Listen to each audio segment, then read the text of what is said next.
Hello friend, welcome back my YouTube channel. तो friend, आज मैं चावल का आटा का दाल पूरी बनाऊंगी, मूंग दाल का। तो चलिए आप लोग के साथ में रेसिपी शेयर करते हैं। यहाँ पे चावल का आटा ले लेंगे और उसको गर्म पानी में गूँथ लेंगे। उसके बाद 10 मिनट के लिए उसको साइड में रख देंगे।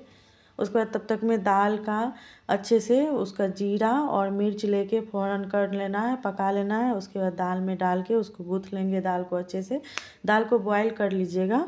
उसके बाद जाके इसको हम ऐसे करके कर लेंगे, भर लेंगे इसमें दाल। उसके बाद जाके इसको हाथ पे ठोक लेंगे। और फिर तेल इधर गर्म हो रहा है मेरा। तेल गर्म जैसे होगा इसमें हम डाल देंगे।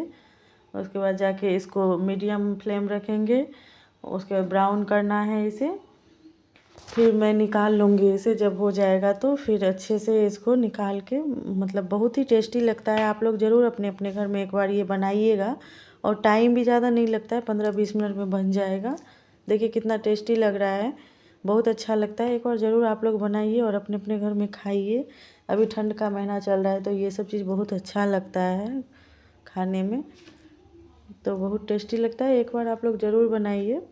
और बहुत ही इजी है। आप लोग बोलिएगा तो मैं लंबा प्रोसेस में एक वीडियो बनाऊंगी। ये शॉर्ट्स वीडियो है, मैं छोटा सा ही वीडियो शूट की हूँ। अच्छे से वीडियो शूट करके ज़रूर आप लोग के पास में दूंगी मैं। आप लोग अगर चाहिए इसका रेसिपी तो मुझे ज़रूर कमेंट कीजिएगा। एक बार आप लोग अच्छे से मैं एक एक चीज़ आप लोग को वीडियो में दिखाऊंगी। Thank you. आप लोग